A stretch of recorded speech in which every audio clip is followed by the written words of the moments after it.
ನಮಸ್ಕಾರ ಸ್ನೇಹಿತರೆ, ನಾನು ಚಾಣಕ್ಯ ಚಾನೆಲ್ಗೆ ಸ್ವಾಗತ. ನಾವು ಕಥೆಗಳ ಮೂಲಕ ಇಂಗ್ಲಿಷ್ ಕಲಿಯುವ ಸರಣಿಯಲ್ಲಿದ್ದೇವೆ. ಇವತ್ತಿನ ಕಥೆ ನಮ್ಮೆಲ್ಲ ಬಾಲ್ಯದಿಂದಲೂ ಪರಿಚಯವಿರುವ ಇರುವೆ ಮತ್ತು ಮಿಡತೆ. ಈ ಕಥೆಯಲ್ಲಿ ನಾವು ಕೆಲಸ, ವರ್ಕ್, ಸೋಮಾರಿತನ, ಲೇಜಿನೆಸ್ ಮತ್ತು ತಯಾರಿ, ಪ್ರಿಪ್ರೇಷನ್ ಬಗ್ಗೆ ಬಳಸುವ ಇಂಗ್ಲಿಷ್ ಪದಗಳನ್ನು ಕಲಿಯೋಣ. ಭಾಗ 1. ಬೇಸಿಗೆಯ ಸಮಯ, ಸಮ್ಮರ್ ಟೈಮ್. ಕಥೆಯ ಆರಂಭವನ್ನು ಗಮನಿಸಿ. In a field, a grasshopper was hopping and singing. ಒಂದು ಹೊಲದಲ್ಲಿ ಮಿಡತೆಯೊಂದು ಹಾರುತ್ತಾ ಮತ್ತು ಹಾಡುತ್ತಾ ಇತ್ತು. ಫೀಲ್ಡ್ ಅಂದ್ರೆ ಹೊಲ, ಗದ್ದೆ. ಹಾಪಿಂಗ್ ಅಂದ್ರೆ ಜಿಗಿಯುವುದು. An ant passed by, carrying a heavy grain of corn.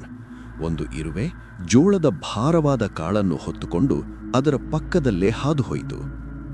Grain ಅಂದ್ರೆ ಕಾಳು, ಹೆವಿ ಅಂದ್ರೆ ಭಾರವಾದ. Why work so hard? Come and play with me, said the grasshopper. ಯಾಕಿಷ್ಟು ಕಷ್ಟಪಟ್ಟು ಕೆಲಸ ಮಾಡ್ತೀಯಾ? ಬಾ, ನನ್ ಜೊತೆ ಆಟವಾಡು ಎಂದು ಮಿಡತೆ ಹೇಳಿತು. I am saving food for the winter, the ant replied.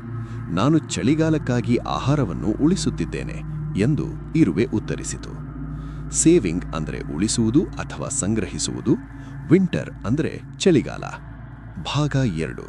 ಚಳಿಗಾಲದ ಆಗಮನ, ದ ವಿಂಟರ್. ಸಮಯ ಕಳೆದಂತೆ ಏನಾಯಿತು ನೋಡಿ. Winter came, the field was covered with snow. ಚಳಿಗಾಲ ಬಂದಿತು, ಹೊಲವೆಲ್ಲ ಮಂಜಿನಿಂದ ಆವೃತವಾಯಿತು.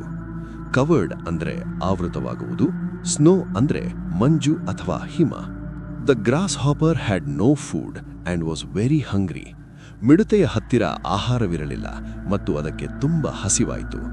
ಹಂಗ್ರಿ ಅಂದ್ರೆ ಹಸಿವು. It went to the ant and asked for some food. ಅದು ಇರುವೆಯ ಹತ್ತಿರ ಹೋಗಿ ಸ್ವಲ್ಪ ಆಹಾರ ಕೇಳಿತು.